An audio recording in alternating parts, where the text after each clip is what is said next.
Hello, thanks for tuning in.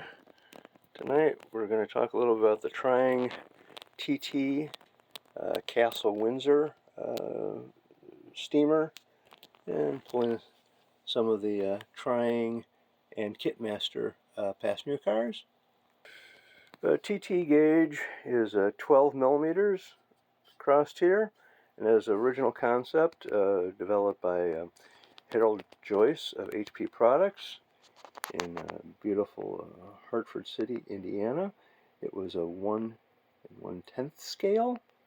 So here you have a mountain, and it's absolutely dwarfed by this Pacific. This is 3 millimeter scale running on TT gauge. So gauge is strictly the distance between the rails. Scale can wander all over the place, and Trying over in England decided to go with 3 millimeter, matching Racal from Germany. Again, this was introduced at the end of 1946, and then Racal from Germany apparently came up with theirs in 1947, but started probably production around 48 or 49 when Germany got their economy back on the road. So in 1957, Trying decides to expand their O, which America considers HO, expand their line, and thought TT would be a good place to go. So they bring out the 3 millimeter line. Here's the 1963 catalog for Trying, which is kind of at the end of their era.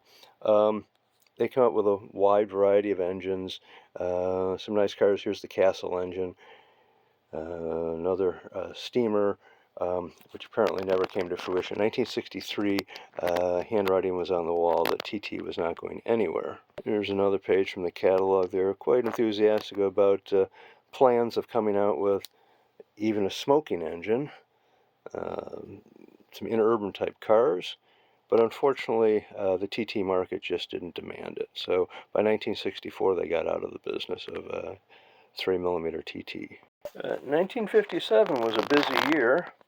Trying came out with this in 1957, their 3 millimeter line, and also in England, Lone Star comes out with their little Lone Star locos, which were, of course, smaller. These are just push-along, running on like 8¼ millimeter track as opposed to the 12 millimeter track. So these weren't really a threat to the TT triangling. However, in 1960, they upped their game and go to O, going to a 10 millimeter, 9 millimeter track here, and putting a motor in it. Now you had a serious threat. In Germany, later in 1960, Arnold Rapido comes out with their, what would be called the N-gauge line.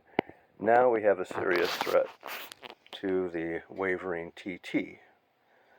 1960 also, Kitmaster decides to get in on the line here, and they bring out their TT 3 millimeter scale.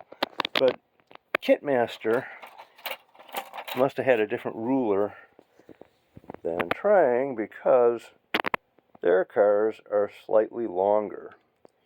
The Kitmasters are nice looking, but all plastic, pretty cheesy. Plastic trucks, plastic wheels, the only metal on it is a coupler.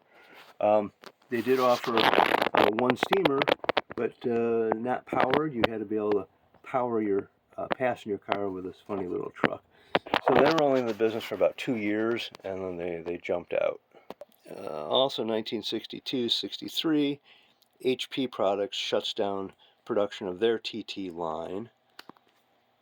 1964, Trying gets out of the business, leaving in TT gauge Racal in Germany, and then also a few small, very small companies in America like Gandy Dancer, still making TT.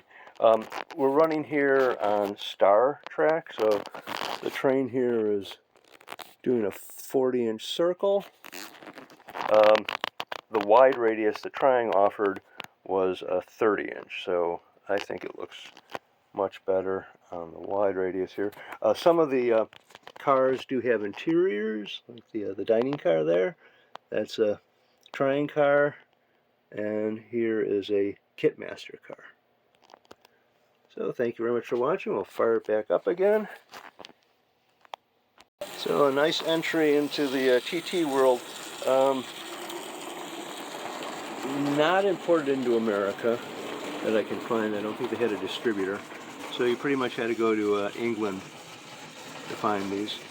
But a nice flash in the pan for TT scale, or TT gauge while it lasted. Thank you.